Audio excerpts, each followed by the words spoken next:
我重生后成为了一只虎王，却想着躺平摆烂，将自己上交给国家。于是第二天我就来到了攀枝花动物园。结果工作人员看到我后，整个人都亚麻呆住。老虎他们都见过，但能被称为虎王的老虎他们还是头一次见。而我之所以跑到这里来报道，皆因我重生到这个世界后，发现靠自己好吃懒做的性格是没办法走下去，连维持最低的生活保障都做不到。没过半周就饿得只剩下一个蛋。于是为了享受衣来伸手饭来张口，没事就晒晒太阳，蹭一蹭饲养员的美好生活，我毅然决然的来到了攀枝花动物园跪求收养。没过几天，园内就迎来了许多的游客，因为他们听说这里来了一只300千克重的虎王。在众人的期盼当中，透明展览室内用来遮挡的红布缓缓升起，那橘黄色夹杂着黑色条纹的壮硕身形便露了出来。可是过去了2分半分钟，他们还是没有发现老虎有任何动静。有人敲了敲玻璃，试图引起老虎的注意，却发现这点动静根本没有用，那橘黄色的黑条纹肉衫依旧不动着。怎么不动啊？是不是假虎？说好的虎王呢？就露个背给我们看。这时展览室内，一个穿着防护服的饲养员提着桶走了进来。大橘，你再不动，外面就要吵翻天了。在刘萌萌的推动下，我依旧没有半点动静，还是紧闭着眼睛。刘萌萌只能无奈的从桶里拿出来了肉放在地上，瞬间圆嘟嘟的虎脑袋有了动静。玻璃外见到这一幕的林雪儿变得激动。展览室内，刘萌萌继续用肉尝试着引着我转过身来，可正当她把肉转到了正对着玻璃的时候，我跟着的脑袋突然收了回来。围观的游客们甚至没来得及看清楚这只老虎脸是圆的还是方的，就又对上了大屁股。而就在这时候，紧闭眼睛的我终于是动了动，只不过我依旧没有转过身，而是起身用嘴叼起来了桶，走到了另一个地方继续躺下。亲眼目睹我起身的游客们不由惊讶，这只老虎的体型绝对有300千克，虽然依旧没有看清楚这只老虎的正脸，不过就这体型确实是能够称为虎王了。而被我一顿操作把桶给叼走的刘萌萌，顿时泪眼婆娑的拿出了手机拨通了一个号码。姐，大橘他欺负我，今天是开展的日子，他就趴在地上不动，用屁股对着游客。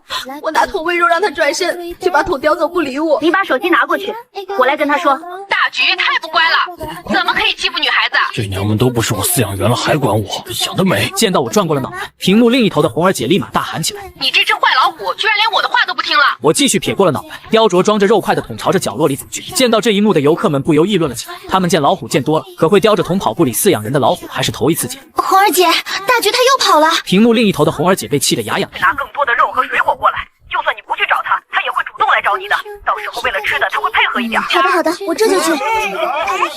林雪儿的直播室内，观众们见到了刘萌萌离开了以后，立马讨论了起来。这饲养员小姐姐去干嘛了？该不会是被气走了吧？这胖虎可真可恶。林雪儿见直播间内的热度正在增加，知道火候差不多了，笑着说道：“其实这只虎王的饲养员就是我的好姐妹。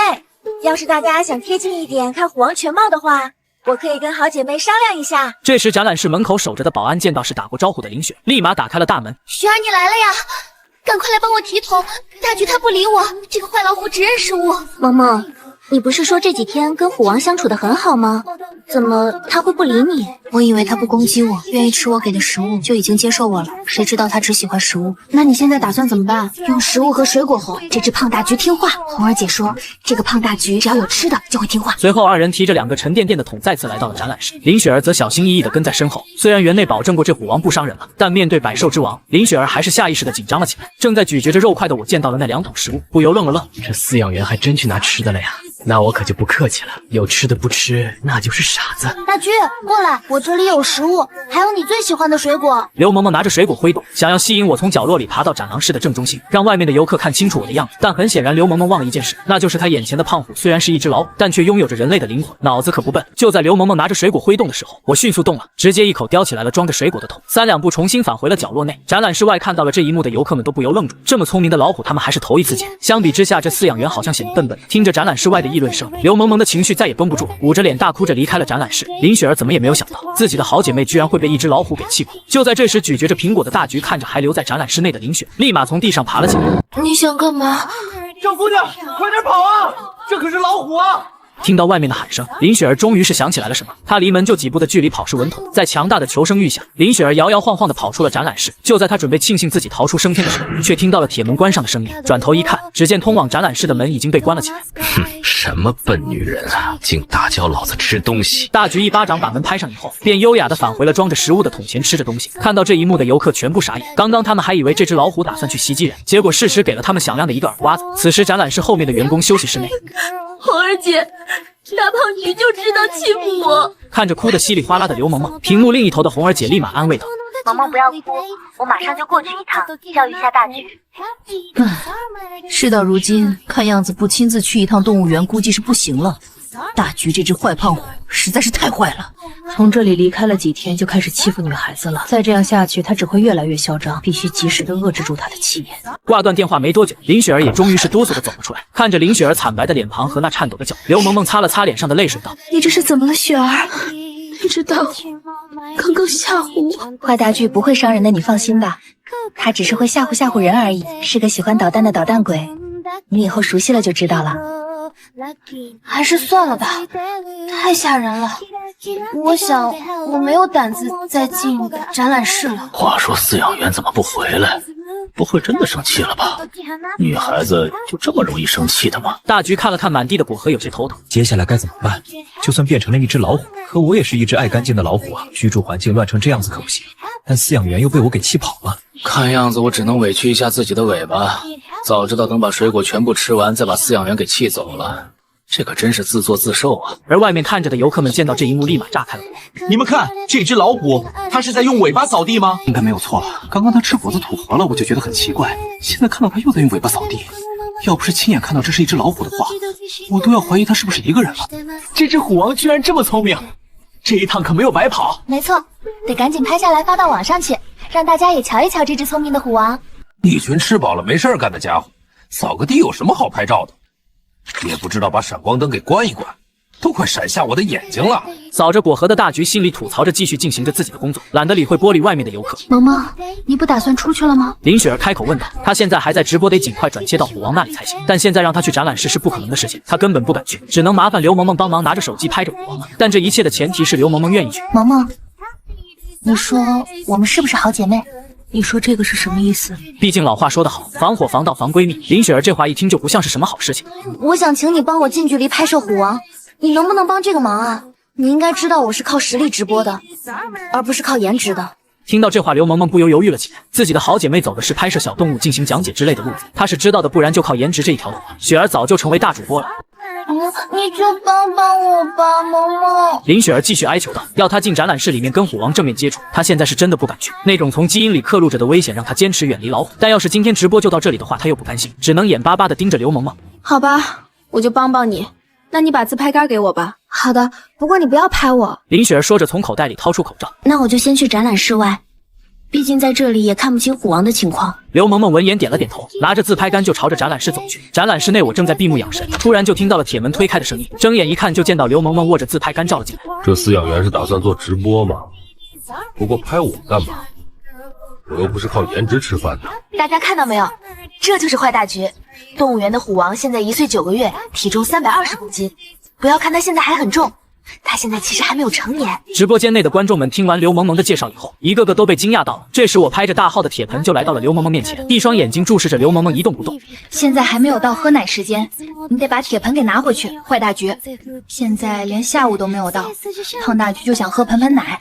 听到刘萌萌这话，直播间内再次爆炸开来。不是吧，她这么大的个头还要喝盆盆奶？我的天，我还以为她是要喝水呢。咣当咣当，我用爪子敲着铁盆，一下接一下。时间没到又怎么了？想喝个盆盆奶有什么问题吗？再说了，我今天吸引了这么多人，光喝个奶怎么了？这么大的动物园还给不起这点奶吗？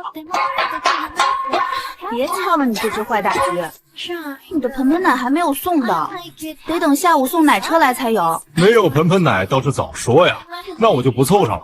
真是的，浪费我的表情。坏大橘，你这个贪吃鬼，没有盆盆奶你就要离开我！见到这一幕的刘萌萌不由气的大骂，她还以为胖大橘跑过来是向她服软，没有想到这个坏大橘只是想喝奶，没有奶就不理她，实在是太可恶了。此情此景，我只想到了一句话：有奶就是娘。是啊，饲养员小姐姐好可怜，居然还没有盆盆奶香。我倒是觉得这是虎王有点聪明过头了，你们没有发现吗？他好像听得懂饲养员小姐姐的话，那是当然的，狗都听得懂人话，更何况是老虎。直播间内观众们继续发表着自己的意见，刘萌萌则完全没有理会，她目光紧紧盯着我，嘴巴已经嘟得老高了。看我干什么？我是有原则的老虎，没有吃的别想我里面。不过今天是不是做的太过分了？再怎么，对方好像也是自己的饲养员呢，要不要稍微哄一哄他？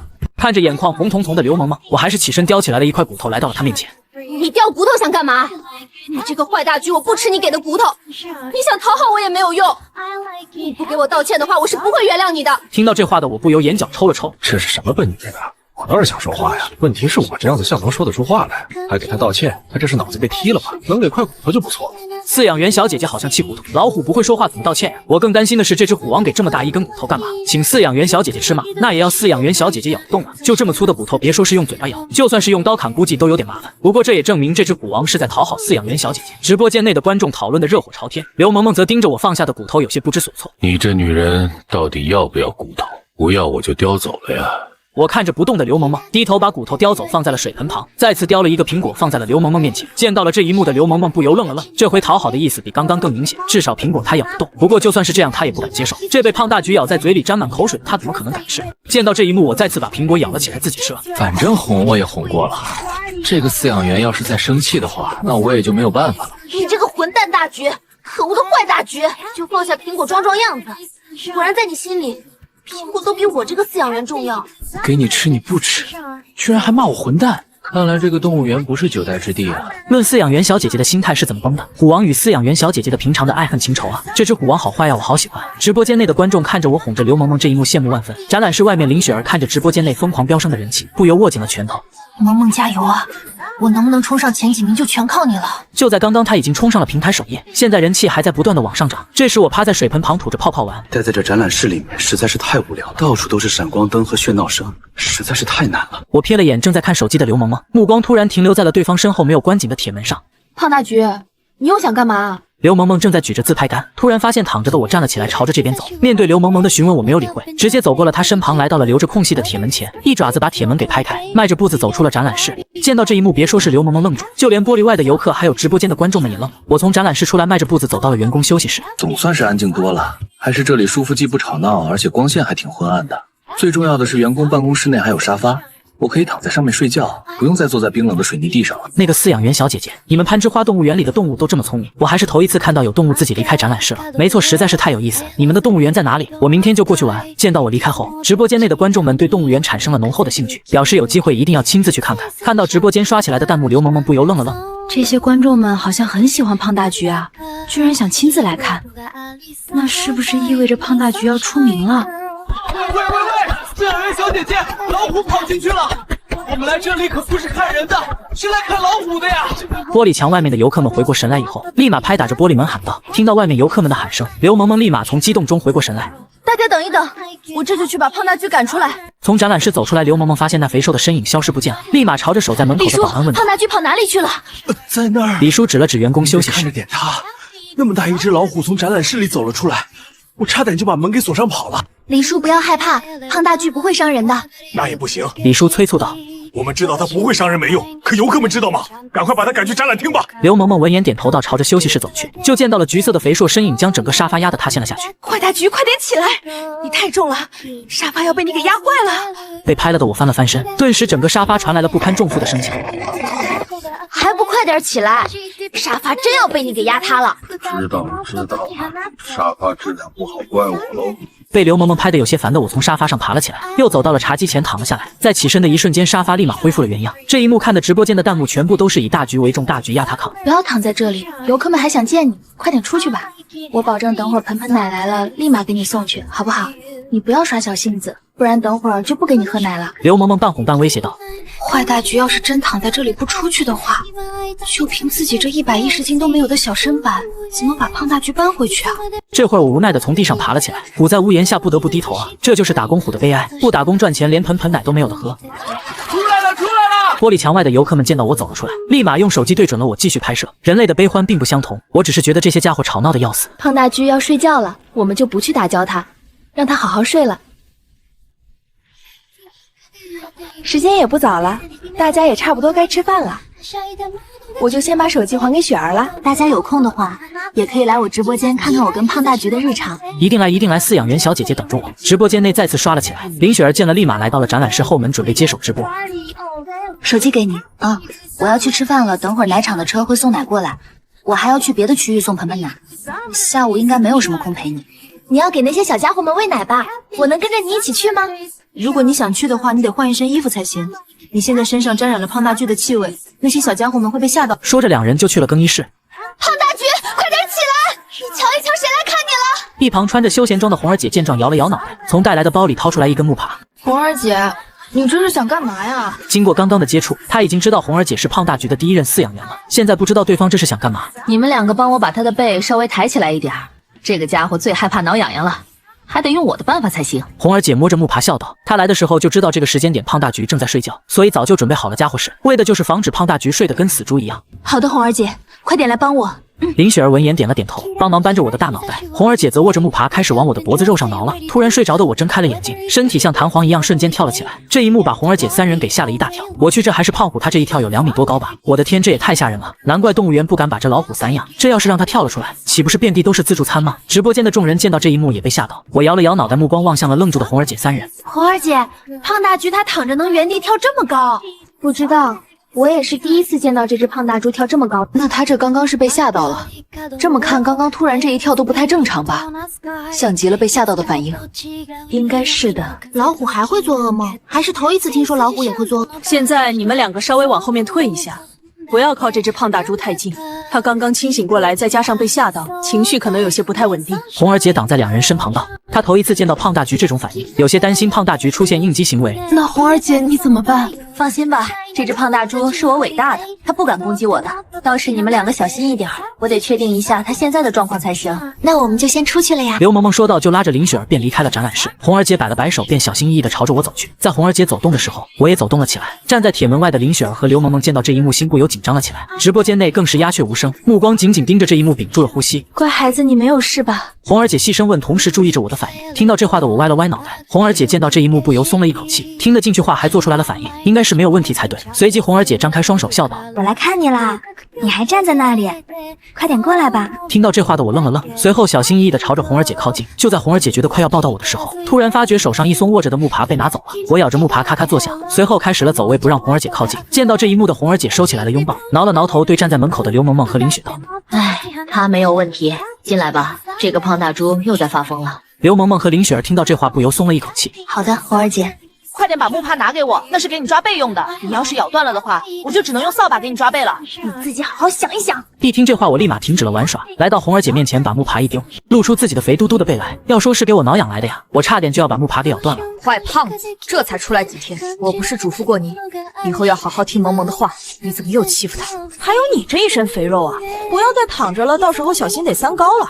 你现在还这么小就这么胖，等成年了那还得了吗？说到这里，红儿姐抓了抓我背上那厚厚的脂肪，不由摇了摇头，真是太胖了。她所有带过的老虎当中，胖大局算是最胖的。萌萌，你平常没事的时候可以帮他挠挠背，胖大局他最喜欢人帮他挠背了，这是个跟他交流感情的好机会。刘萌萌闻言点了点头，从红儿姐手中接过了木耙给我挠着背。红儿姐则打量着展览室道：“你们动物园现在有给他喝奶吗？”这只胖大橘每天必须要喝至少10多升的奶才行呢。它现在还在长身体，营养可不能落下。另外，你应该知道，它是培育中心的心肝宝贝。要是吃的不好，就要从你们动物园把胖大橘带回去。教授们还想看看胖大橘会不会突破老虎体型极限。放心吧，红儿姐，胖大橘在这里吃的很好，我们给它都是喂20升奶的，绝对不会让它吃差。红儿姐闻言点了点头。我这次除了过来看他以外，还是过来给他采血抽样，顺便检查一下胖大橘的血液。还有 CT 显示他现在长得很好，骨架很壮，基因也没有问题。教授他们已经排除了他巨人症的可能。那他怎么长得这么大？我还是头一次见到这么大的老虎。最重要的是，他还没有成年。这也正是为什么胖大巨会是培育中心的心肝宝贝的原因。教授他们也很想知道这是为什么，所以你应该明白胖大巨到底有多重要了吧？你们两个把手机拿远一点，我要给这只胖大猪测心率了。林雪儿和刘萌萌闻言便把手机拿到一旁，紧紧看着这一幕。不要动老实一点，一直动来动去，我都没有办法听心率了。我稳了稳身形，叹气道：“知道了，知道了。这年头混个饭吃可真不容易。”心跳还算稳定，来把嘴巴张一张。我闻言不情不愿地张开了嘴。不给我带礼物就算了，还对我动手动脚的。接着红儿姐拿着棉签在我嘴里搅和了几下。好了，嘴巴可以闭起来。我刚闭上了的嘴巴立马抖动了起来，打了个喷嚏。你这坏大橘打喷嚏也不知道转过脑袋去，把我衣服都给弄脏了！你这个大坏蛋！你这女流氓哥三叉五弟在我身上动来动去，我都没说话，我就打个喷嚏，事就这么多吗？我睁着眼睛举起来了毛茸茸的大爪子，看着红儿姐后背，寻思着在哪里给她来一下，让她来个狗吃屎。胖大橘，你想干嘛？想偷袭姐姐是不是？你信不信等会儿姐姐就用针扎你？这只坏大橘整天不知道在想什么坏事，举这个爪子傻傻呆呆的，看起来像是要偷袭他，但又有这贼心没这贼胆了。听到这话，我立马放下了爪子，端正的坐着，脑袋撇到一旁去了。我啥都没有做，只要我不慌，那对方就会慌的。我的天，真是太好玩了！你们看到他刚刚那副心虚的样子，我还是头一次在老虎脸上看到。看到这一幕，直播间的观众们顿时少了对老虎的恐惧。你这胖大橘想偷袭姐姐是不是？就你这点心思，我闭着眼都知道你在干什么，还敢偷袭我！小心姐姐把你屁股打开花！女流氓，女流氓！我抖动着耳朵，心里骂着，这女人现在是越来越过分了。红儿姐，胖大橘怎么在你这里这么乖呀？红儿姐捏了捏我背上堆积着的肉，笑道：坏大橘就像是个孩子，你要是真的对他好的话，他会感觉得到的。教授们可喜欢他了，要不是跟你叔叔有交情，都不舍得把他借出来。不过他出了培育中心也好，他待在散养区里，别的老虎隔三差五的就会乱。这是为什么？虎王就算是再厉害，也不至于天天把其他老虎打一遍吧？没啥，就是这个胖家伙太壮了，前段时间又不小心伤到了其他老虎，弄得散养区内的母老虎们都对其他公虎没有了兴趣，这导致其他公虎们乱叫发泄呢。红儿姐捏着我的脸道：你这坏家伙还没有成年，就让这么多母老虎心动，也不知道等长大了以后还会祸害多少小女虎。我翻了翻白眼，心里疯狂吐槽着：祸害个锤子，老子是人！就在这时，铁门响起来。萌萌，牛奶我给你放在这里，等会儿你自己拿进去啊。你李叔我就不进去了，这么大的老虎我看着瘆得慌。好的，李叔。刘萌萌闻言用木耙敲着我的屁股，笑道：坏大橘，你的盆盆奶来了，高兴吧？姐姐这就去给你装。红儿姐发现我突然挺直了身子，目光盯着铁门，不由笑骂道：等会儿他会把盆盆奶拿过来的，不要这么激动，把脑袋放下来。你这坏家伙，果然是培育中心的干饭。第一虎看到盆盆奶这么激动，我根本没有在意红儿姐的话，刚看到那盆盆奶放下来了以后，立马凑上了脑袋就开始吸了。这虎王喝奶的姿势也太奇怪了吧！我还是头一次看到猫科动物这样喝奶。是啊，别的猫科动物都是用舌头咬着喝的，它却是直接贴着奶吸，难怪它能长这么胖。直播间内的观众见到了这一幕，都表示干饭虎就是干饭虎，吃起东西来就是快，连喝奶都显得这么快。直播间内开始齐刷刷的刷了起来。我贴着光溜溜的铁盆，用粉色的大舌头正在上下舔着，敲着铁盆咣当的作响。刘萌萌见了，立马上去把铁盆拿了起来。胖大橘，你再舔的话，铁盆要被你给刮下一层铁皮来了。我这是不浪费食物，你这个愚蠢的女人懂什么？我舔了舔爪子上落上的奶珠，有些无语。萌萌把盆还给他吧，他不舔干净是不会罢休的。刘萌萌闻言无奈的把盆给放了下来，我立马凑过来脑袋继续舔着。抱歉各位，不好意思，现在已经下午5点了，动物园马上就要关门了，大家要是还想来玩的话，请明天早点来吧。明明现在太阳还这么……抱歉，还请各位见谅，我们马上要开始打扫卫生了。所以每天都是这个时候闭园的呢。这话听了800遍，反正也没啥好看的了，走吧。工作人员一边笑着解释，一边送还停留着的游客们离开。很快，喧闹的动物园里就安静了下来。刘萌萌见外面游客们都走光了，道：是时候该把胖大橘带去生活区了。那就把他赶回去吧。红儿姐点了点头，指着门道：自己走吧，你应该认识路的。听到这话的我从地上爬了起来，迈着晃晃悠悠的步子朝着铁门走去。打工了一天，总算是可以休息了。走在动物园的小道上，胖大橘不由扬起来了脑袋。这就是他的地盘，所有动物也都是他的小弟。要是有敢不听话的小弟，那他就会用爪子好好教训一下这些家伙听话的。然而在路过猴山时，猴山上一群猴子正踩着锁链在上下跑，其中最为强壮的一只猴子就是这支队伍里的猴王。他看着逐渐靠近猴山栏杆的胖大橘，不由龇牙咧嘴，开始吼叫着，警告胖大橘离开猴山。别喊了，都安静一点。猴山里正在打扫卫生的饲养员听到，立马大声的喊道，但见到了大胖橘的猴群根本没有停止的意思。这些家伙好烦啊！我打了个哈欠，望了望还不消停的猴群，咂巴咂巴嘴，眼神逐渐锐利了起来。瞬间虎啸声充斥着整个动物园，正在玩或者正在吃着东西的动物们全部乱了起来。所有还留在动物园内的饲养员身体都下意识的抖了抖，而离得最近的猴群都朝着猴山上最高处跑去。被突如其来的虎啸吓了一跳的猴群饲养员连忙喊道：萌萌，快管管你的胖大橘，他要把猴群给吓坏了。在后面走着的刘萌萌听到了猴山里传来喊声，连忙跑了过来。坏大橘，你又在吓人了！他这不是在吓人，他这是在宣示这里是他的地盘。跟猴群的饲养员讲一讲，管好猴子来。另外把你们这栏杆给加固一下，太细了，大橘轻而易举就能铺掉。大橘他还记仇，这个难说，但跟猴群的饲养员讲一讲，总是没有错的。闻言，刘萌萌脸色凝重道：好的。接着朝着猴山的入口处走去。大家看到了吗？这就是百兽之王的威严。刚刚那一声叫声，我被吓得鸡皮疙瘩都起来了呢。不要说主播吓到了，我家狗子听到这声音已经吓疯了，现在躲在角落里都不敢出来了。那你情况还好，我正在外面遛猫呢。我的猫听到这声音已经跑了没影了，不知道等会儿去哪里找。直播间内的观众一边述说着虎啸过后各自的情况，一边要求林雪儿因为这次的惊吓给他们发福利，最好是露脸的那种。哎，大家不要开玩笑了，我是不会露脸的。不过我会从直播间抽取实名水，有赠送虎王的照片的。虎王的照片就算了，我要饲养员小姐姐的照片。没错，最好是黑色大长腿的那种。直播间内齐刷刷的加一占满了整个屏幕。好了，大橘，我们该走了。你不会真的想把笼子给撕烂了？进去打架吧，你还是个宝宝，别学坏了啊！红儿姐拉着胖大橘的耳朵离开了猴山，可路过银背大猩猩展览室时，却见到2只银背大猩猩正疯狂地敲打着玻璃，朝着胖大橘龇牙咧嘴的吼着。别过去，别跟他们计较！红儿姐见到这一幕，立马察觉了不妙。可等她起身想抓住大橘的时候，她已经3两步来到了玻璃外了，正用爪子敲击着玻璃，饶有兴趣地看着里面2只疯狂吼叫的银背大猩猩。2个傻大个有本事把玻璃给砸开呀，在里面无能狂怒什么呢？见到大橘走进2只银背大猩猩，叫得更加厉害了，甚至因为捶胸捶得太厉害，把自己给捶得都站不稳了。而胖大橘还不停地敲击着玻璃，挑衅着。红儿姐，大橘他这是干嘛？他这是在逗2只银背大猩猩玩呢。这胖大橘鬼精鬼精的，他明知道银背大猩猩不可能突破得了这特制的玻璃，还站在玻璃前面挑衅。这2只大猩猩再捶下去，估计都要把自己给捶出内伤了。胖大橘这么聪明？是的，你可不要小瞧了他。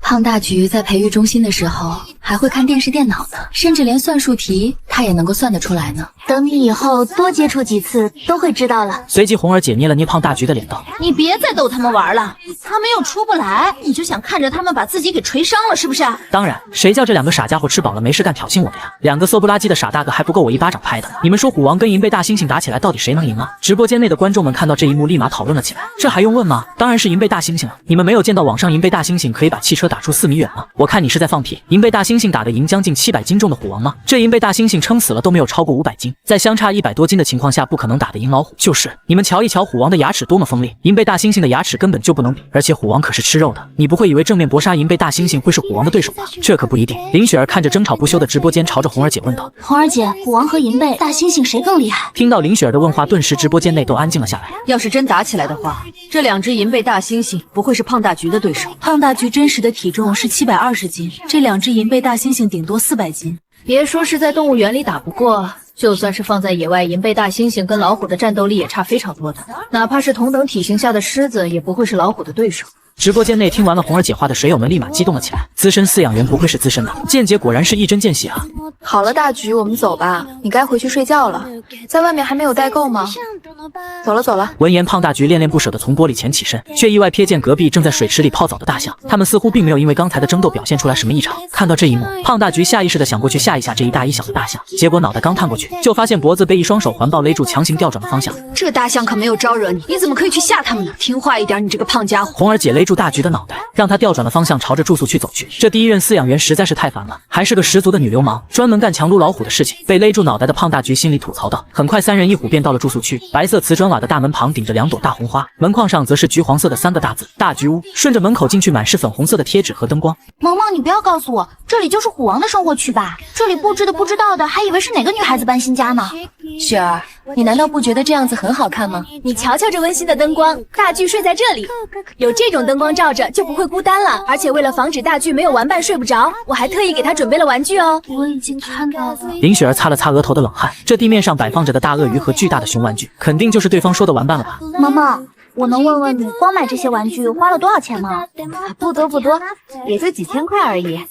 本来还想再买一点，但想了想还是算了，毕竟夏天太冷热了，摆放这么多毛绒玩具不好。富婆小姐姐本人23男，下雨知道躲雨不会捡地上东西吃，希望小姐姐可以收留一下。直播间内的观众们表示，饲养员小姐姐真富有，他们有个不太成熟的想法，想要实现一下。恒啊，这些玩具其实你都可以撤掉。胖大巨这家伙有些洁癖，他不喜欢把睡觉的地方弄得乱糟糟的。不信的话，你把门打开就知道了。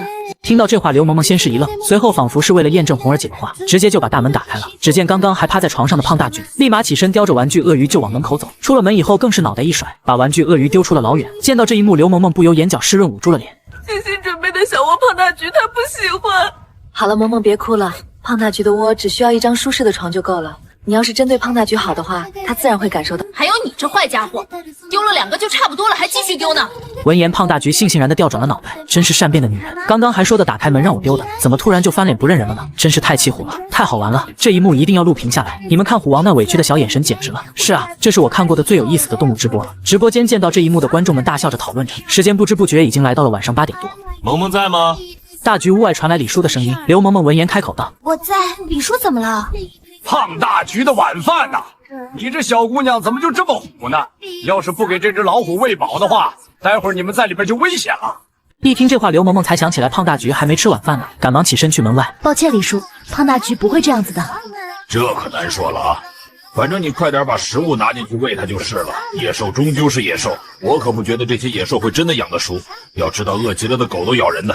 我知道了，李叔。刘萌萌点了点头，拖着拖车拉着3桶肉就走进了房间。胖大橘见到刘萌萌拖着拖车进来，立马按耐不住了。红儿姐发现胖大橘站了起来，出声安抚：“安静点，胖大橘。”一旁正在把玩着胖大橘尾巴的林雪儿立马吓得松开了手。红儿姐，大橘他怎么了？开饭了，他已经按耐不住了。你看到萌萌那儿没有？那就是他这么激动的原因。那就好。不要这么激动，你看看你都吓到雪儿了。身为一个男孩子，你要懂得成熟稳重。面对红儿姐的教育，胖大橘没有理会，继续扒拉着爪子。我一只老虎又不用为了生计发愁，也不用担心1日3餐，更不用担心5险1金之类的东西，干嘛还要成熟稳重？刘萌萌见胖大橘扒拉着空气划水的样子，喊道：“大橘，你冷静一点，我这就拿东西给你吃。”说着把装满肉的桶抬到了他面前。胖大橘立马把脑袋埋进桶里咀嚼了起来。看着猪拱食一样的胖大橘了，刘萌萌出声说道：“你慢一点吃，小心把自己噎到啊！”放心吧，他噎不到的。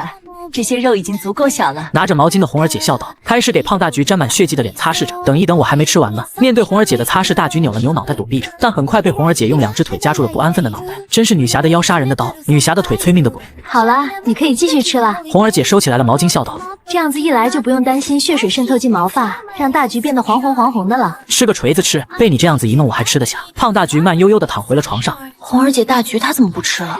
怎么大橘今天还剩饭剩菜了呀？这跟他平常的光盘行动可不一样啊！没什么，他在生气呢，怪我擦脸擦坏了。不吃也好，你把它给装起来，明天再给他吃吧，就当做让他减肥。好的，红儿姐。对了，红儿姐，你今天晚上去我那里住吧。也好，现在时间也不早了，等明天早上给大橘抽完血，我就得赶回培育中心了。那我们走吧，红儿姐，让大橘自己在这里玩吧。见到红儿姐和刘萌萌起身，林雪儿举着自拍杆笑着说道：“今天的直播就到这里啦，大家晚安，准备睡觉喽。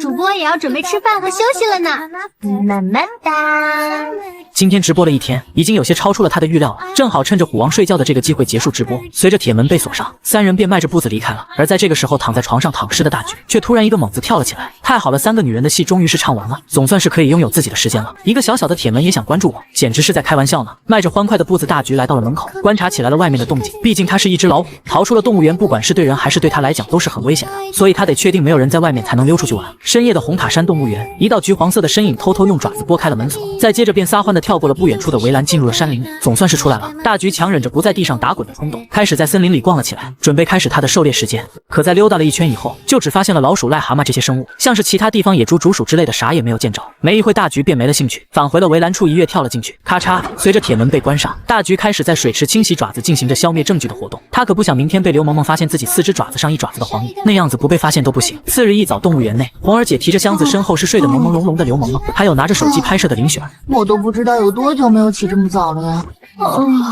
大橘现在肯定都还没有起来吧？那是一定的，他可没有这么早起来。不过没有起来才是最好的，免得到时候他起来了以后又不肯配。当走到大橘屋前时，红儿姐看着地面上一串又一串的脚印，问道：“何梦，你们动物园里还有别的老虎？”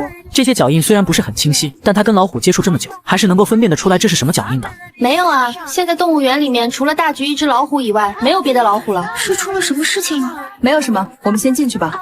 红儿姐进去后，目光便四处打量着。当看到了地上浅浅的黄泥，还有门上那爪印以后，脸色顿时有些凝重。反观大橘正仰天躺着，4只正举高高的，鼻涕泡正在鼻尖一会儿变大一会儿变小的。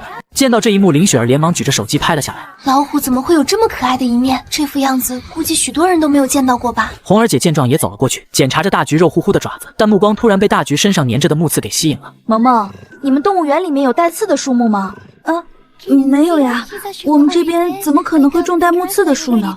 只有外面林中的树木才有木刺的。红儿姐闻言拍了拍大橘的屁股，叹了叹气。这个坏大橘居然还真的跑出去了，看样子还是跑到动物园外面去了。刘萌萌他们真是够心大的，早就说过了大橘很聪明的，他们怎么就是不听？在这里不装监控就算了，居然连门都用，可以在里面能够打开的，难怪大橘能够溜出去玩。萌萌，早点把这边的监控装起来，还有门锁也需要换一换。最重要的是跟你叔叔讲一下，把动物园的围栏全部加固到6米以上。为什么？刘萌萌好奇道。红儿姐并没有回答，而是看向林雪儿道：“雪儿，你先把录像关了。这件事情还是知道的人越少越好，不然传了出去，不但大局有麻烦，动物园也会有麻烦。”是大局出了什么事情吗？我怀疑大局昨天晚上一个人偷偷摸摸的跑了出去了。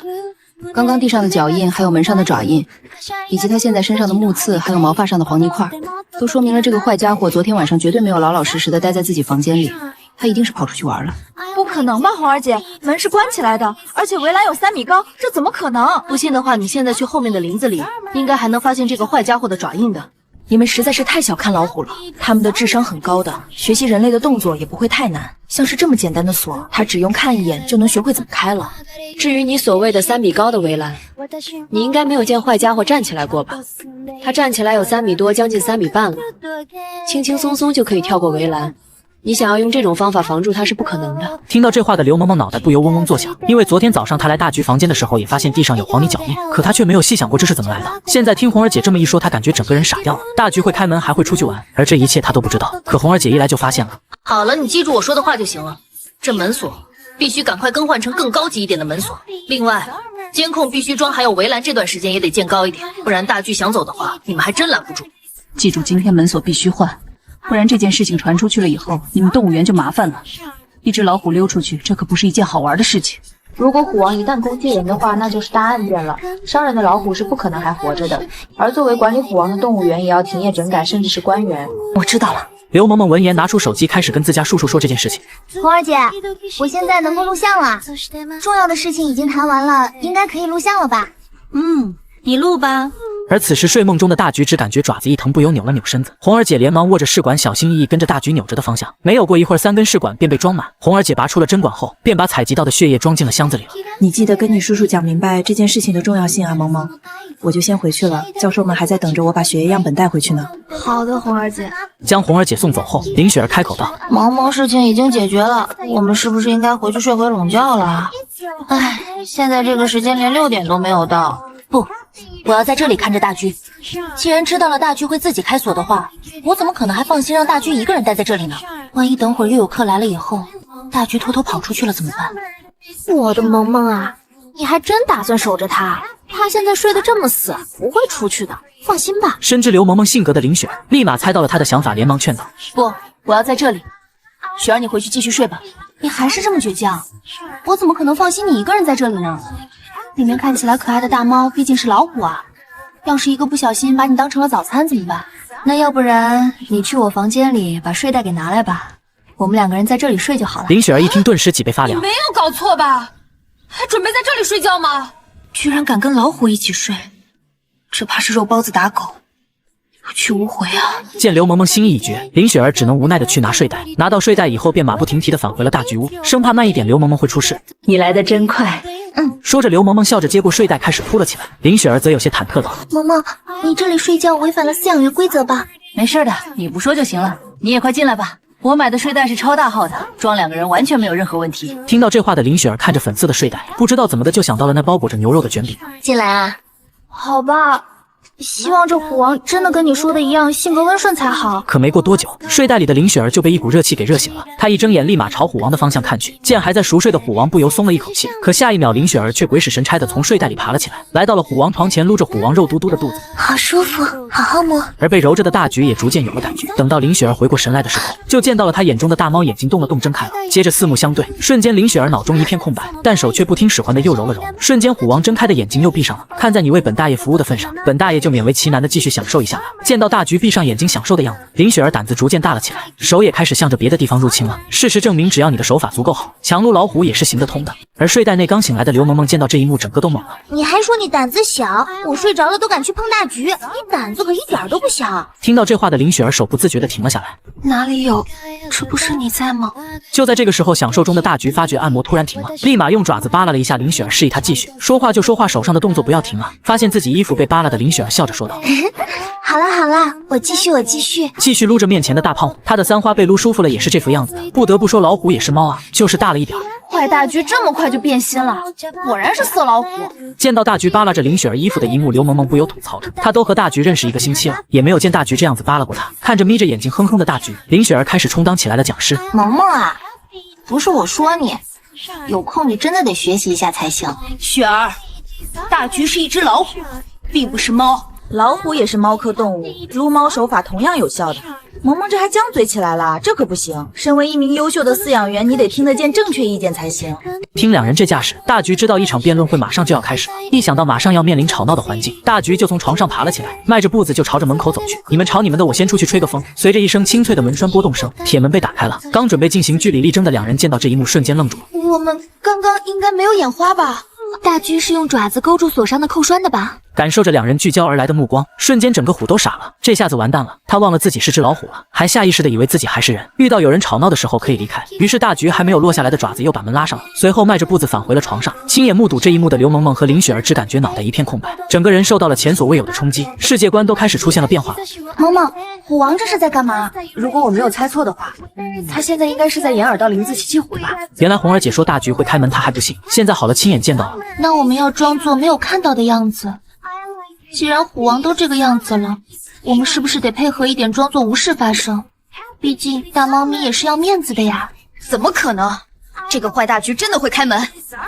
我们才不能当做没有看到呢。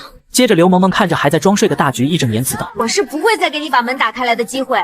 这个坏家伙是不是昨天晚上还跑出去玩了？我告诉你，这是你最后一次溜出去了，接下来你不会再有这样子的机会的。听到这话的大橘立马从床上爬了起来，可恶的女人啊，张开嘴巴爪子不断的乱挥着恐吓刘萌萌。萌萌，我们是不是应该站远一点？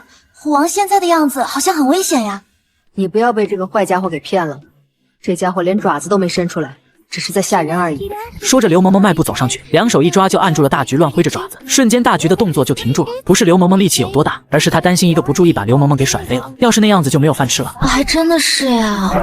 大橘张着嘴巴小声吼叫着，意思很明确，你这个小娘皮赶快放手，不然你虎大爷就要不客气了。看到没有，食指一样粗的牙齿，一咬下去你身上就要出现血窟窿了。不要以为你在这里张牙舞爪的就能吓到我，你这个坏家伙，给我听好了，不准出去，知道吗？见到刘萌萌这副样子，林雪儿不由嘴角抽了抽，她从来没有像今天这样刷新世界观，不管是虎王还是刘萌萌都让她感到震惊。就在这个时候，外面传来了3轮车晃荡的声音，接着搬运东西的声音就传来了。刘萌萌突然发现自己握着的爪子被挣脱开来了，那刚刚还张牙舞爪的大橘正探着脑袋望向了门口。萌萌，你在里面吗？虎王的食物我放在外面了啊。李叔说完，不等刘萌萌回答，就骑着电瓶车又咣当咣当的离开了。大橘从床上跳了下来，迫不及待的来到了门口，在刘萌萌、林雪儿的注视下打开了铁门。萌萌，虎王他似乎对食物更感兴趣啊。这个坏大橘！刘萌萌气呼呼的拿上了铁盆，来到了门口，就见到了脑袋已经埋进桶里的大橘。这个坏家伙，再吃的话脑袋就拔不出来了。给我把头先拔出来，我把这些食物倒进你的饭碗里。刘萌萌捏着大橘脸颊，把硕大的虎头给拔了出来，嘴里咀嚼着肉的大橘看着正在朝着铁叉里倒着肉的刘萌萌有些无语。我像是那种在桶里面吃肉会把脑袋卡住的傻虎吗？好了，你现在可以吃了，坏大橘。知道了知道了，你这个虎妞，老子货真价实的老虎都没有你虎。大橘心里吐槽着，来到了铁盆前吃了起来，但想起来被刘萌萌给发现他会开门以后，瞬间食欲大降。他们肯定会换安全一点的锁吧，就是不知道会换成什么锁呢？除了指纹锁跟里面打不开的锁以外，他觉得他们好像也换不上什么锁了。反正只要能在里面能打开的锁和人能开的锁，他也应该没有问题的。想到这里，大橘吃起来不由安心了许多。想困住他不让他出去溜达，怎么可能？他虎大爷可不是这么乖的老虎。这时林雪儿从大橘屋走了出来，看到虎王吃的这么香，说句实话，他也有一点饿了。接下来你要把虎王送去展览室吗？是的，这段时间大橘得待在展览室里才行。等到这块地方修理好了以后，大橘就可以待在前面的生活区了。这样子一来，他就不会无聊的，生活的空间还是很大的。而这个时候，大橘也结束了自己的早餐，看着光溜溜在太阳照射下发亮的铁盆，刘萌萌弯腰捡了起来，督促着大橘：早餐你也吃完了，我们该去展览室了，马上游客们就要来了，你不要在这里拖拖拉拉的。知道了知道了。大橘迈着步子朝着展览室走去。这年头当老虎还得自己打工赚饭钱，谁说当动物轻松的啊？看我不把他脑袋拧下来！刚吐槽完的大橘迈着悠闲的步子，在园内东瞧瞧西看看，嗨，那边的小肥羊好啊，今年努力长啊，看你这样子肉质应该很不错，就是关在笼子里，估计羊骚味稍微会重一点，不过没有关系，你虎爷我不挑食。哟，那里还有一只鸵鸟啊，那大腿可真结实，咬上一口估计贼带劲。还有这位犀牛兄弟，你一直盯着我干嘛？大橘看了看在铁网后面歪头歪脑正在打量着自己的犀牛，有些疑惑，这个家伙不会没有见过老虎吧？怎么愣头愣脑的？萌萌不好了，虎王跟犀牛登上眼了。什么？大橘，你给回来！听到这话，刘萌萌立马去拖大橘回头。你这个虎妞傻娘们，别扯虎爷尾巴，老子是想看看这傻里傻气的犀牛在看个啥子东西，也没打算跟他干架呀。萌萌。你快点松手吧！你这样的话，小心虎王咬你啊！看着刘萌萌拉老虎尾巴的举动，林雪儿连忙劝：猫猫的尾巴都不能乱拉，她居然还敢拉虎王的尾巴，真是老寿星吃砒霜嫌命长啊！她现在算是相信了红儿姐说的虎王不会伤人，要是换成随便一只猫，回头不给你来上一口，再来几下喵喵拳啊！一听这话的刘萌萌立马松开了手。大橘没有拉疼你吧？我不是故意的，我保证下次再也不会这样子了。你还有下次呢？要不是看在还得吃饭，虎爷反身就给你一个大嘴巴子，让你全村吃血。傻里傻气的也不知道是怎么做饲养员的。吐槽完的大橘郁闷的继续往展览室走去。此时站在门口的李叔见到突然出现的虎王，顿时被吓了一个激灵。大橘也被突然叫起来的李叔给吓得差点就用2只腿跑路。听到大喊声的刘萌萌和林雪连忙跑了过来。这老虎走路怎么没有声的呀？我在这刚抽完烟呢，结果转过身来就看到老虎走过来了，差点吓死我了。更重要的还是没有脚步声。听到李叔话的大橘眼里满是鄙夷，还没有吓死你，你虎爷我差点没被你吓死。在动物园里面工作这么多年，是没见过老虎还是咋的？怎么跟见了鬼一样的乱叫？老虎垫着肉垫走路确实没有声的，特别是在硬的地面上就明显了。不过李叔你也不用担心，虎王不会伤人的。伤不伤人我知道，可这走路无声无息的我可受不了。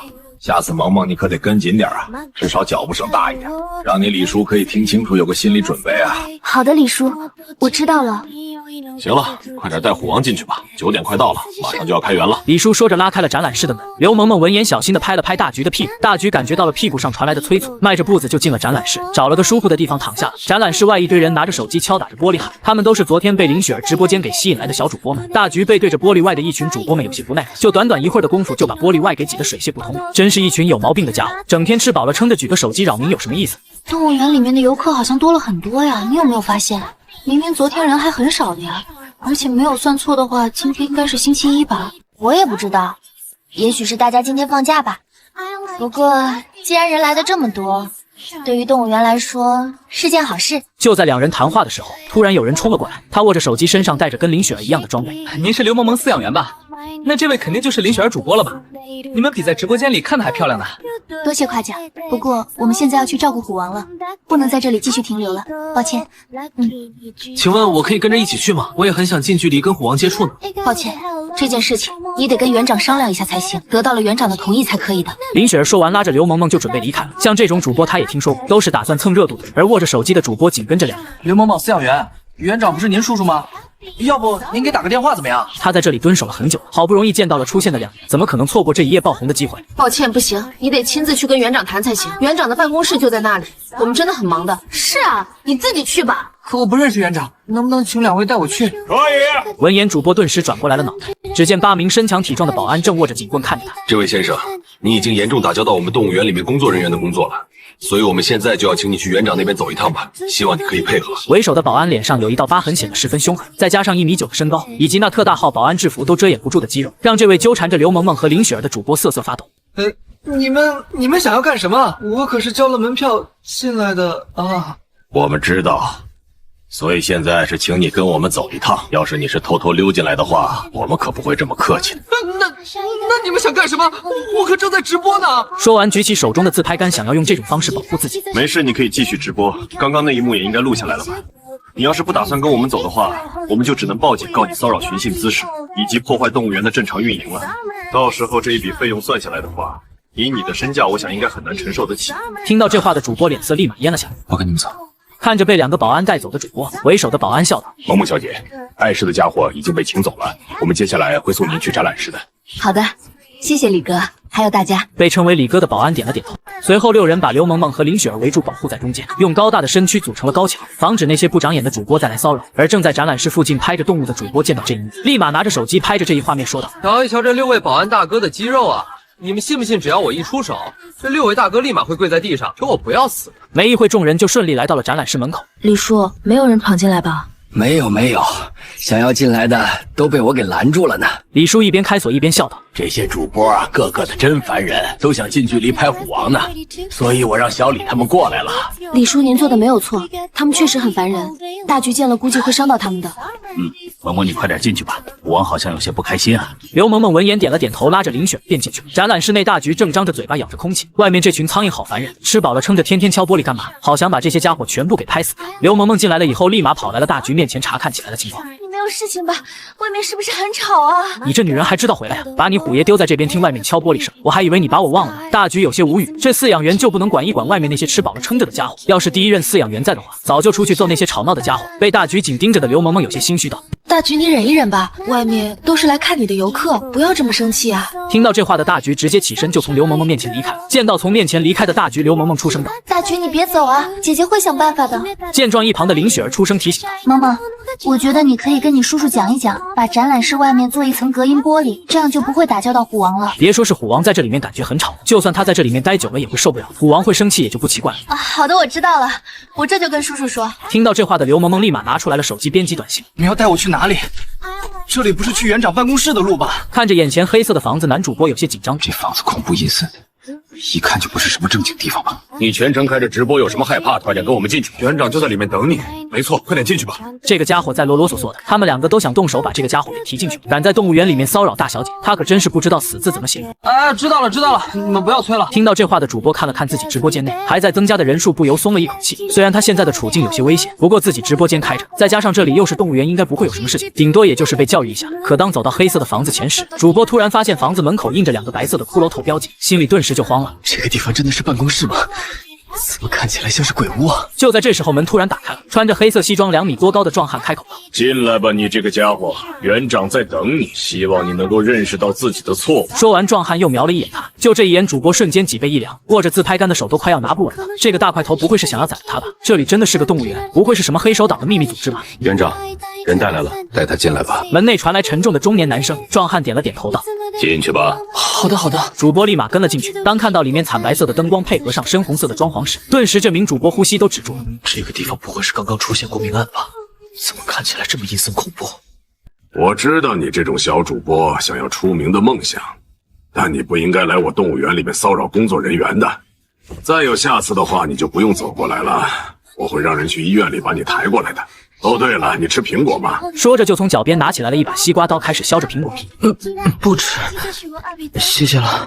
主播连忙摇着脑袋，还吃苹果？你这是要砍人吧？想到这里，他不由双腿打颤。怎么，很冷吗？年纪轻轻身体就不行了吗？还好我这里有煤可以给你取暖。说着又从脚下拿出来了一把大喷枪，看着用2只手抱着才能使用的火焰喷枪，主播颤抖得更加厉害了。还有杀人分尸的癖好吗？你怎么又在流汗了？难道是这里面太热了吗？现在的年轻人可真是难办啊！太热了吃不消，太冷了又不行。阿丽，把他带出去吧。是园长。一听这话，主播急忙带着哭腔道：“别杀我！我知道错了，我再也不敢了。”随即一股热流顺着他裤口流了出来。我去，这都什么家伙，也太不惊吓了吧！提着主播的壮汉一手捂着鼻子，一手快速把人给提溜了出来。二爷，那个家伙吓尿了。一旁头发有些花白的老人说道：“真是个胆小的家伙，就这样子还敢骚扰我侄女，可真是好笑。”是的，确实好笑。好了，这件事情就这样子了，你去跟直播平台说一下，我不想见到这件事情闹大，毕竟萌萌饲养员当得挺开心的。是二爷。听到这话的老人点了点头，随后消失在了墙角。而展览室内，大橘正饶有兴趣地看着正在安装玻璃的工人们。毕竟哪个男人不喜欢看这种热闹？哪怕是变成了老虎，他也喜欢凑这种热闹。可这却让正在装着隔音玻璃的工人们有些发抖，他们能感觉到身后那紧紧注视着的目光。虽然说这近距离观看老虎不仅不要钱，动物园还要给他们钱，可这工作也不好干啊！万一被老虎咬上一口，那他们可就凉了。因此每个人都小心翼翼，生怕动作太大引起老虎的注意。本来在老虎展览室里面安装玻璃这种活，他们肯定是不敢接的。可动物园给出的钱实在是太高了，为了这一份诱人的薪酬，他们还是铤而走险的选择了接下来。美女，你们的老虎这是不喜欢玻璃胶的味道吗？被盯得握着打胶枪都握不稳的老师傅问道。他想安静的工作，可这身体不听使唤，这老虎太大太吓人了，他脊背一直发凉的，根本没有办法安心做事。没有啊，他应该是比较喜欢看热闹的吧。几位师傅不用担心，大橘他很乖的，不会伤人。我们知道，可贝对着他终归是有些害怕呀。美女，你看能不能让老虎把脸转过去？是啊，一直盯着我们的话，我们根本不敢继续蹲下了。其他几个师傅也跟着说道。刘萌萌闻言，双手立马捂住了大橘的眼睛。那个魏师傅这样子，怎么样？会不会好一点呢？稍微好了一些，多谢美女了。发现了那如针扎的目光消失不见了，众人不由松了一口气，继续工作着。而被刘萌萌2只手捂住眼睛的大局，正在透过刘萌萌指尖的缝隙继续看着，也懒得正读，反正能够看到这些师傅安装玻璃就行了，免得把这些师傅吓到，万一磕着碰着了可不好。毕竟这些师傅是来装玻璃，让他免受那些叽叽喳喳家伙烦的。2个小时后，老师傅带着徒弟们一边收拾着工具，一边说道：“美女，玻璃已经装好了，你跟你们园长说一下，我们现在要走了。”好的。刘萌萌回道。老师傅听了，这才带着人离开。好了，大橘，现在这里面不会吵了吧？姐姐拿球给你玩，你在里面安静一点啊，不要搞破坏。大橘瞄了一眼就懒得管了，这么热的天气还玩皮球，他吃饱了撑着差不多，而且就这么小的地方怎么玩，还是躺着舒服。当然要是能放点动漫看的话那就更好，可显然这些人并没有打算给他安台电视机的打算，那他也就只有躺着了，好无聊啊。大橘打了个哈欠，随后闭上了眼睛。雪儿，我们走吧，大橘要睡觉了。听到这话的林雪儿点了点，2人便离开了展览室。随着2人的离开，突然黑色的乌云遮蔽天空，不时有雷霆落在地面上，爆发出惊天的爆炸声。扑腾着翅膀的巨虎从乌云中翱翔而出，朝着远处飞着。地面上是连绵不绝的森林和硕大的山峰。扑腾着翅膀的巨虎看着这一幕，眼里满是疑惑。又是这个梦，这是怎么回事？这奇怪的梦晚上不做，总是在白天睡觉的时候做，真是奇怪。还有为什么他变成了这副样子？按理来说做梦的话他应该是人才对，为什么会变成长着犄角跟翅膀的巨虎？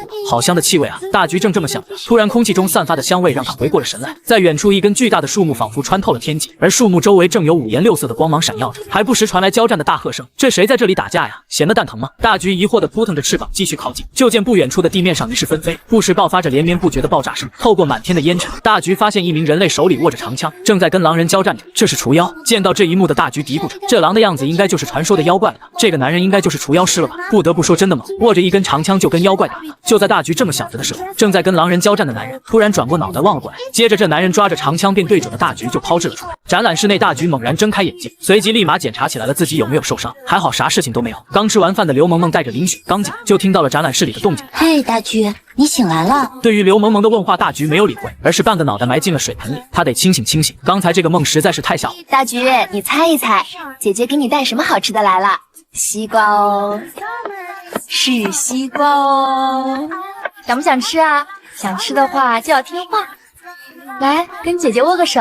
大橘见了愣了愣，你2只手抱着西瓜怎么握手？你还有第3只手吗？大橘带着有些忧虑的目光看了看刘萌萌，接着把自己的铁盆叼了过来。来，听话大橘，跟姐姐握个手，姐姐就把西瓜给你吃，好不好？听到这话的大橘无奈的伸了伸爪子放在了西瓜上，好难啊，还得跟傻子玩。是跟姐姐握手，不是跟西瓜握手。刘萌萌看着西瓜上毛茸茸的大肥爪子说道。此时一旁的林雪儿看不下去，萌萌，要不然你把西瓜放下吧，你这样子虎王没有办法握手的。他看得出来虎王是想握手的，可问题是萌萌压根就没有办法握呀。听到林雪儿这话，刘萌萌总算是发现了自己抱着西瓜没有办法握手这件事。抱歉大橘，姐姐忘了还抱着西瓜呢，你别生气啊。没事，我不生气的，毕竟我脑子没有问题，傻子才跟傻子生气呢。当然关爱智障儿童，虎爷也经常做的。随即对着铁盆里的西瓜一口咬下，真甜。大橘咂巴着嘴一脸的享受，果然夏天和西瓜更配呢。吃瓜虎上线了，大家快点来看哦。林雪儿举着手机拍着大橘咀嚼着西瓜的样子笑道。大橘看着林雪儿的举动，有些无聊的撇了撇脑袋，吃个西瓜都要这样子拍，这年头的人已经无聊到这份上了吗？吃完了吃完了，我们准备吃午饭了哦。随即刘萌萌从门口提来了一桶肉，抓起来了肉块往大橘嘴里塞着。见状，大橘来者不拒的一口闷，眼神里满是享受，这才是老虎应该有的生活呀！要是这个时候再有人帮我按摩就更好了。贫穷的我看到了这么多的肉，流下了羡慕的眼泪，我都买不起这么多肉呢。是啊，动物园里面需要野生人类吗？我可以胜任的，不要多少食物，只要1/3的肉就够了。囚禁人类是犯法，我只想当饲养员，工资3天1结，给我这么多肉就行了。俺也一样，俺也一样。直播间内的水友们纷纷嚷嚷着，而此时吃饱的大橘已经来到太阳能够晒到的地方躺了下来，吃饱喝足晒太阳，实在是太舒服了。这样子的生活能够一直持续下去，在动物园里面打工也不是不能接受嘛。萌萌虎王看起来好像很开心呢。是的呢，要是大橘天天这么开心就好了。一定会的，你和虎王的关系已经在慢慢变好了，我期待着下一次来，你和虎王已经能够像红儿姐那样子了。下一次你就打算走了吗？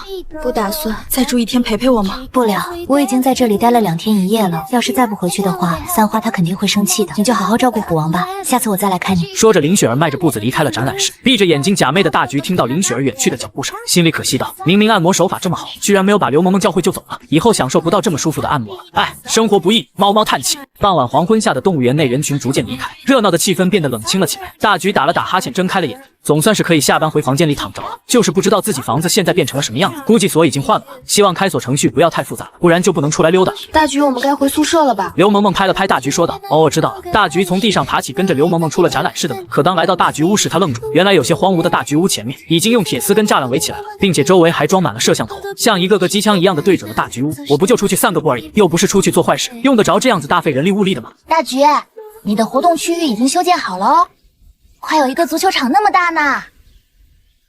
是不是很开心？刘萌萌笑着说道。她没有想到这边会进展的这么快，才一个白天的功夫就已经处理好，还把原来的地面给用草坪铺垫好。开心个锤子！现在唯一跑出去玩的希望就在锁上了，希望锁不要换得太麻烦了。很快他们来到了大橘屋的门前，随后大橘就见到了闪烁着亮光的电子锁。电子锁应该就只有外面是电子，里面还可以正常打开吧？大橘这么想着，便跟着刘萌萌走了进去。随即他就看到了操蛋的一幕，屋里面的锁也是电子锁，而且还是人脸识别的。见了个鬼，这让我怎么出去？谁能告诉我这种锁怎样录制人脸？见到大橘走了进来，刘萌萌笑着说道：“大橘，你在这里好好休息，姐姐去给你拿吃的，等会儿就过来了，不要乱跑破坏东西啊。”去吧，正好虎爷我可以研究研究怎样把自己的脸给录进去，这样就可以开门了呢。当刘萌萌的身影越来越远，大橘立马从床上跳到了门锁前，开始研究起来。这人脸识别这玩意儿到底该怎样录制？识别错误，无法开门。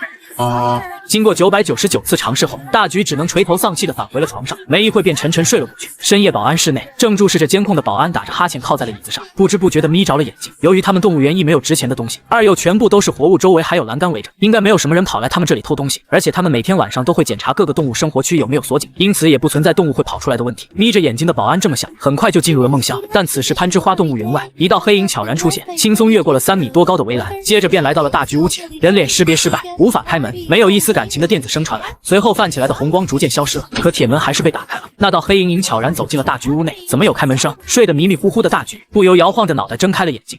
好漂亮的大猫猫啊！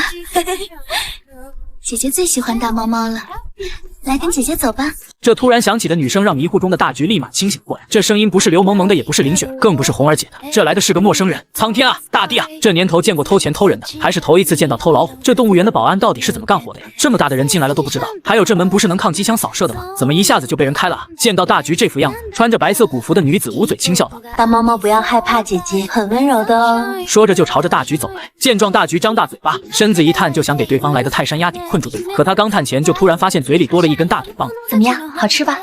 要是跟姐姐走的话，天天都可以吃这么美味的食物哦。就算你的牛肉很好吃，本虎爷也不可能舍弃铁饭碗跟你走。女子见大橘咀嚼着牛肉，笑着说道：“大猫猫，你不说话，姐姐就当你答应了。”答应什么？虎爷不想走，你还能把虎爷怎么办？就你这小身板的给你绑，你也要绑得动才行。对于对方的话，大橘压根不屑一顾。可紧接着，大橘突然发现有什么东西落了下来，拍了照。大猫猫吃了姐姐的食物，就要跟姐姐走哦。该死的，放虎爷出去啊！虎爷的大院子不能丢，虎爷的铁饭碗更不能丢啊！大猫猫，不要这么激动，姐姐很快就带你离开这个地方的。随即背着麻袋便走出了大橘屋，越过围栏，朝着林子里就走去。阁下来我动物园，一声不吭的就偷走了我动物园里的老虎，是不是太霸道了一点？林中一位彪形大汉弯腰充当着椅子，上面则坐着戴着墨镜的园长。他没想到这动物园里今天竟然来贼了，偷的还是胖乎乎的老虎。更让他没有想到的是，来的还是同道中人。女人目光在园长身上打量了一下，脸上丝毫没有当场被人抓住的尴尬。这猫猫跟我有些渊源，这次过来一试，见见他长得怎么样了。二也是他年纪不小了，也该接受洗礼了。不知道刘铁花刘先生是否愿意让给我？大锯是我向培育中心借来的，阁下跟他有什么渊源我不知道。不过我那侄女很喜欢他，你要是把他带走了，我恐怕没有办法跟我侄女交代啊。这大橘要是没有了，明天萌萌能把整个动物园给他翻过来，所以他才不管对方跟大橘有什么渊源，他只知道萌萌很喜欢大橘，这就够了。闻言，女子笑道：“放心吧，我带着猫猫只是去个地方而已，不会太久。再说我也没有办法长时间陪它一起，所以这猫猫我是肯定会送回来的，并且你应该不想跟我动手的吧？”听到这话的园长面露为难之色，随后就见面前人影逐渐虚化。你不说话，我就当你承认了。老大，人好像跑了。不用你说，我眼睛不瞎，就你眼尖啊！好厉害的本事，真要打起来，估计我要出大丑了。老大，现在怎么办？明天早上要是大小姐见不到大橘的话，就麻烦了。知道了，你不用再提醒我了。我这不是正在想办法糊弄过去吗？还有今天晚上的事情，不许传出去，知道了，老大。对了，你再去向培育中心借一只老虎来。老大为什么要再借一只来？大小姐眼睛可不瞎。你这个家伙，你以为我会骗自己侄女吗？让你再借一只老虎来，是糊弄那些来的游客们的。你忘了展览还有1天时间，没有老虎，难道还让你进去加班？哦，原来是这样子啊！此时另一边，女子笑着解开了麻袋，大毛毛可以出来喽，我们已经到地方了。